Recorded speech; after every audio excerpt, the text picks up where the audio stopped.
días o buenas tardes, queridos alumnos. Un placer de reunirme otra vez con todos ustedes desde la distancia para abordar el estudio del tema 4 durante esta cuarta semana que tengo el placer de compartir con ustedes. En esta ocasión lo que vamos a tratar es a ver otra dimensión del entorno geográfico, de la localización, de aspectos vinculados a la localización, cómo afectan a las actividades económicas, especialmente a la actividad emprendedora. Aquí vamos a hacer una herramienta similar, complementaria a la que hemos visto en el tema anterior, que es el análisis clúster. Y como igual que en la semana anterior, la propuesta de contenido es la siguiente. Empezamos siempre con una teoría sobre las economías de aglomeración. Yo suelo decir casi siempre a mis alumnos que no hay nada más práctico que una teoría para comprender la realidad y para analizarla. A continuación, desarrollamos una herramienta, digamos, práctica, pues, para plasmar el concepto teórico, que es el concepto de clúster, un concepto también muy desarrollado y muy popular en las últimas décadas. Y finalmente, en la tercera parte, tomamos la principal, escogemos de las distintas fuentes de datos para hacer análisis clúster, cogemos pues quizá la más reconocida o la más reputada de las fuentes de información, el informe del Global Competitive Report que elabora el Davos en el Foro Económico Mundial. En ese sentido, pues, los recursos para desarrollar estos contenidos pues son la presentación, como siempre, una presentación ampliada a esta, es decir, con más transparencias que tienen a su disposición. Luego un artículo clave teórico del análisis clúster, que es de un profesor norteamericano, de Michael Porter, muy conocido, seguro que la mayoría de ustedes le conocen, que aunque se editó hace tiempo, quizá en los años 90, se titula La ventaja competitiva de las naciones, se ha actualizado y se tradujo al castellano ese mismo artículo pues en la revista de Harvard, la Harvard Business Review en América Latina, que por desgracia ya ha dejado de publicarse. Bueno, pues en este artículo Michael Porter pues desarrolla, digamos, la idea del clúster, el modelo de análisis clúster, que muchas veces se ha popularizado, se conoce como diamante de Porter. Es una herramienta para analizar la competitividad.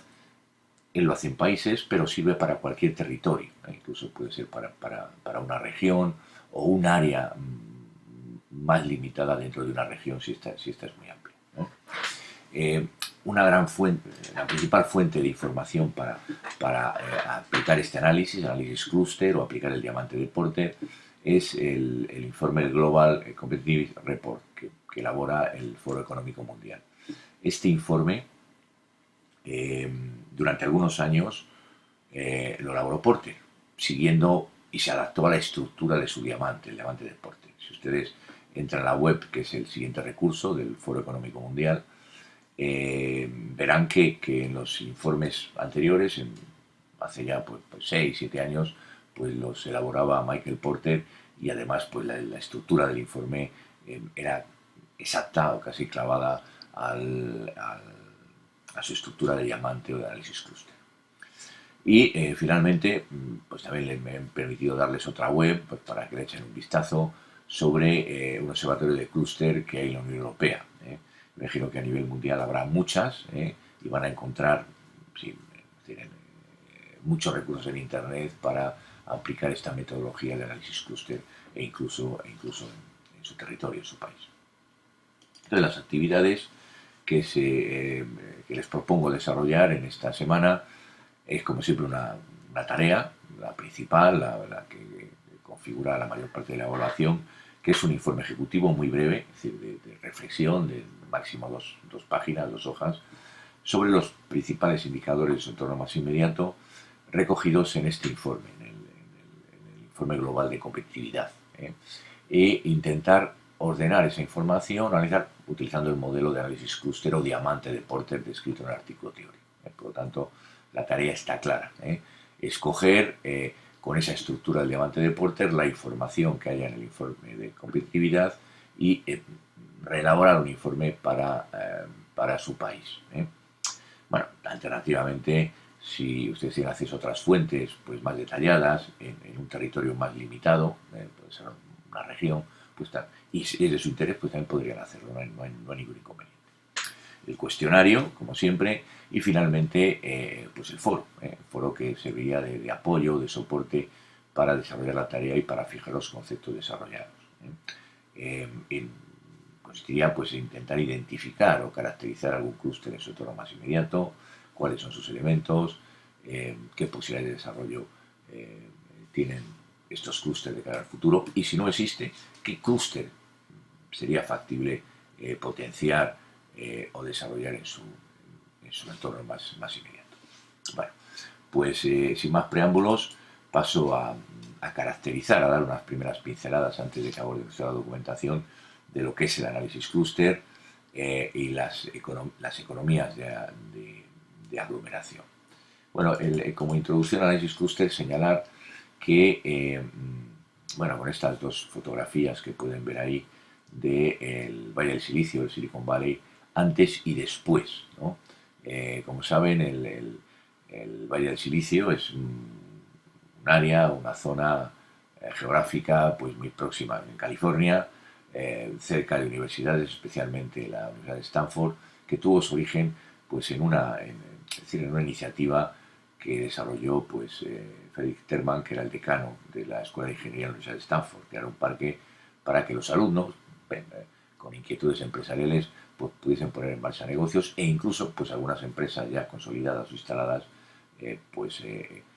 se hiciesen relocalizar otra vez o acercarse en las proximidades de la Universidad de Stanford. Es decir, durante mucho tiempo ese parque pues fue un erial, es decir, esa iniciativa no se desarrolló. Fue posteriormente, pues en los años 70, en los 80, cuando la mayoría de las multinacionales que conocemos, pues HP, Kodak, General Electric, es decir, se instalaron en esta zona y crearon pues cerca de 20 millones de empleos.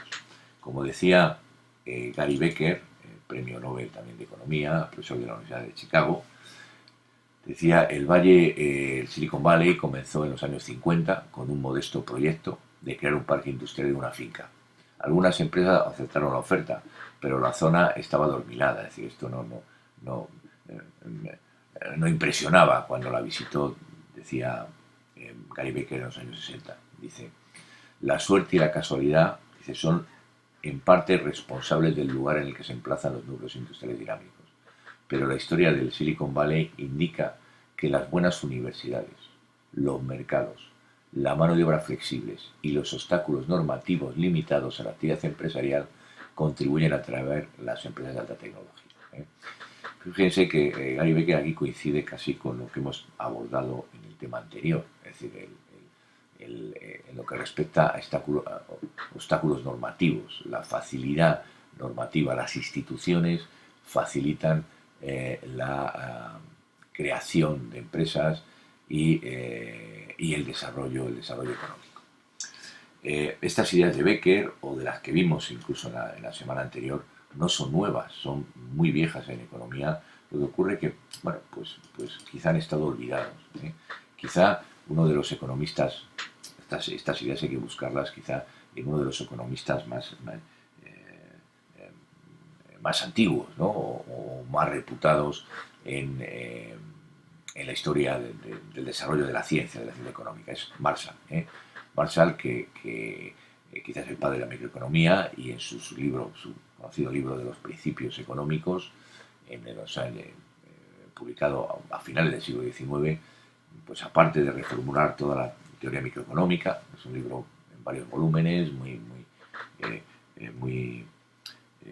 grande, muy ambicioso, donde repasa todo lo relacionado, hace un resumen, un compendio de la ciencia económica hasta entonces. Él, en algunos capítulos, desarrolla unos conceptos donde insiste en la importancia que tiene la localización, los aspectos geográficos y no solamente los mercados en el desarrollo económico. Fíjense que para un economista lo importante es el funcionamiento de los mercados, para el desarrollo económico, para la eficiencia económica, pues llama la atención que Marshall pues hable de la localización, de la geografía, de factores que quizá no tienen mucho que ver con la asignación de recursos económicos. Las leyes, las normas, los valores, las creencias. Por eso, quizá esto ha estado olvidado durante mucho tiempo, durante casi un siglo. Es en los últimos años cuando Marshall ha revitalizado. Y el concepto que manejaba Marshall para explicar este fenómeno es el de las economías de aglomeración. Fíjense, la idea de Marshall es que el que haya empresas juntas, simplemente por el hecho de estar juntas, es bueno. Mejora la eficiencia, reduce los costes unitarios de cada una de ellas. En economía hay otros conceptos, la economía de escala.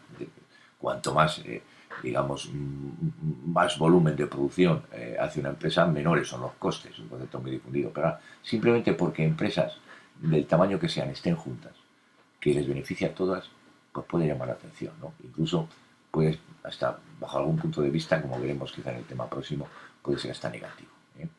En definitiva, Marshall decía que un grupo de empresas es más eficiente que una empresa aislada. Esta es la idea central del clúster, esta es la idea de la economía de aglomeración. ¿Por qué? ¿Por qué un grupo de empresas es más eficiente que una empresa aislada? Bueno, él apuntaba tres aspectos, tres fuentes potenciales de economías de aglomeración. Una, que era que eso atrae a proveedores especializados. Un proveedor puede tener incentivos para instalarse en un determinado territorio si hay muchas empresas que le demandan, que las tiene como clientes. También un mercado de trabajo especializado. Es decir, si hay empresas muy próximas entre sí, pues es más fácil atraer a mano de obra de calidad, especializada.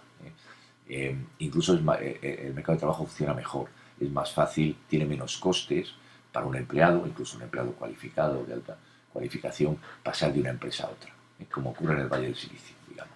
No tiene que arrastrar a toda la familia, buscar otra vivienda, sino que simplemente, pues a lo mejor yéndose unos metros, unos kilómetros más allá, puede encontrar otro trabajo habitualmente pues mejor remunerado. Es decir, y finalmente, vinculado con este mercado de trabajo especializado, donde hay oferta y demanda de trabajo de alta cualificación, es decir, que en las proximidades también lo que se llama desbordamiento de conocimientos. Es decir, muchas veces los trabajadores, es decir, lo que saben, los conocimientos que tienen en gran medida intangibles, no se los queda la empresa, se los llevan ellos. Y esto lo aprovechan otras empresas, las empresas que los contratan. E incluso, a pesar de no cambiar de empresa, en esos entornos se producen conocimientos, los conocimientos particulares que produce una empresa son aprovechadas por las empresas próximas, por el conjunto de empresas. La idea de spillover es un poco, en fin, cuesta quizá para los no habituados al campo económico, cuesta cogerla, visualizarla, pero es un fenómeno que se ha comprobado empíricamente. Hay muchísimos estudios, incluso pues, bueno, pues hay investigaciones que determinan cuál es el alcance geográfico en kilómetros de los spillover, de los conocimientos. Por lo tanto, proveedores especializados, mercado de trabajo y conocimientos, abundancia de conocimientos también tecnológicos avanzados, es lo que hace que las empresas que están juntas por eso es lo que explica que las empresas juntas son más productivas, tienen menores costes que las empresas aisladas. Estos son los antecedentes teóricos, que en fin, yo espero no haberles aburrido mucho con ellos, pero que en fin, creo que es necesario que ustedes conozcan para entender por qué mucho después, en los años 90, pues Michael Porter pues elabora el concepto de clúster. Hay otros parecidos, quizá alguno de ustedes ha oído hablar de distrito industrial, distrito industrial que se utiliza más en Europa, en el norte de Italia, pues un concepto muy similar al del clúster. Insiste en que en las empresas concentradas, donde se conjuntan muchas empresas, hay una serie de factores que se llame distrito industrial, se llame clúster, se llame economía de aglomeración, hace que las empresas sean más productivas, estén mejores. Lo que pasa es que la capacidad de difundir los conocimientos que tiene la Universidad de Harvard, en el caso Michael Porter, pues no, en fin, es muy superior a la que tienen otras instituciones, otros académicos, y por lo tanto el concepto de clúster es el que más se ha difundido y es el que vamos a utilizar nosotros. Ahí tienen los elementos, la estructura de un clúster, también conocida como diamante de Porter. Porter inicialmente lo utilizó para hablar de países y luego posteriormente él lo ha utilizado pues para hablar de unidades geográficas más limitadas, regiones, o áreas provincias, incluso áreas metropolitanas. Entonces, el clúster se caracteriza por, según Porter, por 4 bloques de elementos. En la parte superior de la transparencia ven el contexto para la estrategia y la rivalidad de las empresas. Esto llama la atención. Es decir, que por el hecho de estar juntas, las empresas son más productivas, pero fundamentalmente porque desarrollan estrategias competitivas, se esfuerzan por competir unas contra otras y esto beneficia a todas. Es distinto que una empresa pues, en una área geográfica esté en solitario y, digamos, pues no tenga estrategias, no esté en tensión con las competidoras que están muy próximas. Esta proximidad hace que las empresas sean más competitivas y que hagan la competencia sea mucho más intensa y por lo tanto eso beneficia al conjunto. Luego también las condiciones de los factores, esto es evidente, ¿no? Pues que haya recursos humanos, capital, estructura física, científica, de información, administrativa, etcétera. Es decir, esto es evidente y cualquiera lo puede entender, que haya oferta de factores próxima. También en el otro extremo estaría la demanda, es decir, que también haya demanda sofisticada, señala Porter. Esto es positivo para un clúster. Que haya empresas clientes muy próximas y que sean muy exigentes, de calidad. Incluso si son clientes finales, pues que estén habituados, que sean innovadores, que acepten los últimos avances tecnológicos, es decir, que no sean, digamos, consumidores conservadores, bueno, que aceptan cualquier producto o servicio que le oferta la empresa, sino que sean muy exigentes. La exigencia, tener clientes de calidad, eso es bueno para las empresas. Aunque pueda parecer que una empresa pretende tener clientes, por fin, que no proteste, que hagan cualquier producto, eso a la larga es malo. Lo que interesa es que los clientes sean exigentes para que las empresas se esfuercen. Y finalmente en la parte de abajo los sectores auxiliares y afines, es evidente, ¿no? Presencia de proveedores de calidad facilita pues el desarrollo de los clústeres. Bueno, estos, digamos, 4 elementos del diamante, de Porter, los elementos de un clúster, es la herramienta, digamos, práctica que plasma los conceptos teóricos que hemos visto anteriormente, la economía de aglomeración y, bueno, el concepto en sí de clúster de localización geográfica. Ahí Porter, bueno, pues si ustedes indagan en internet o en las páginas web del instituto que tiene Porter, verán estudios de muchos clústeres que él ha identificado. Ahí vemos los de Estados Unidos, no solo en Estados Unidos, sino en todo el mundo. En Europa también hay bastantes estudios de clúster realizados por Porter. Ahí ven cómo en un país pues el crecimiento, el desarrollo no se distribuye uniformemente, se localiza en determinadas zonas geográficas. En la zona de Los Ángeles, la zona de Boston, y se especializa en la producción de determinados bienes y servicios. Boston, pues en la vanguardia de las investigaciones médicas, en la vanguardia de la creación de conocimiento académico. Ahí están Harvard, el MIT, quizás son las mayores productoras de conocimientos académicos. Gran parte de los contenidos que estamos viendo en este curso,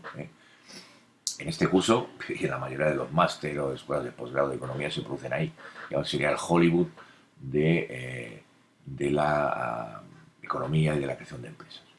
Bueno, y finalmente, pues presentarles un pequeño resumen explicarles del informe que les he presentado, el informe global de competitividad, que se elabora anualmente y lo elabora el Foro Económico Mundial. Este índice, como ya digo, abarca menos países, 150, un poquito cubre menos países que el Doing Business, el que vimos la semana pasada, pero también coge muchos indicadores y también establece rankings sobre la posición de los países en diferentes aspectos. ¿Qué aspectos aborda el Doing Business? Bueno, pues coge 12 pilares, los pueden ver ahí abajo, en los 12 pilares de la competitividad, coge instituciones, infraestructura, entorno macroeconómico, salud, educación, eficiencia del mercado, el mercado de trabajo, innovación, etcétera, innovación. Es decir, agrupa muchos factores en 12 pilares, 12 pilares. Cada uno de estos pilares, pues, bueno, los ordena en función de que si son requisitos básicos, elabora un índice de requisitos básicos para la competitividad, que serían los 4 primeros pilares: instituciones, infraestructura, entorno macroeconómico y salud. Luego el siguiente bloque, que sería índice para la eficiencia, donde estaría la educación, el funcionamiento adecuado de los mercados de trabajo y de bienes, el mercado financiero, el tamaño del mercado, y finalmente en la siguiente etapa, para las economías, digamos, basadas en la innovación, las economías más avanzadas, sería el índice de innovación, donde coge básicamente dos bloques: la sofisticación de los negocios y la innovación. En resumen, aquí están, fíjense, pues los 100 y pico indicadores que recoge este índice para España. Yo les invito a que vean este informe, visiten la web y recojan los datos de su país, de su entorno más inmediato, y elaboren el informe ejecutivo que les he asignado como tarea para esta semana. Ahí ven, pues, los países latinoamericanos que cubre, donde pues en los primeros puestos estaría Chile, Barbados, etc. Ahí están recogidas las 10 top economías latinoamericanas, de acuerdo al informe que hace este informe de competitividad global. Bueno, con esto concluyo mi presentación. Les animo a que ojeen el informe, extraigan los datos de su país. Lamentablemente está casi todo en inglés, pero bueno, son fácilmente interpretables los conceptos, y bueno, pues si no, está a su disposición en el foro, donde yo con placer les aclararía todas sus dudas. Bueno, muchas gracias por su atención y hasta la semana que viene.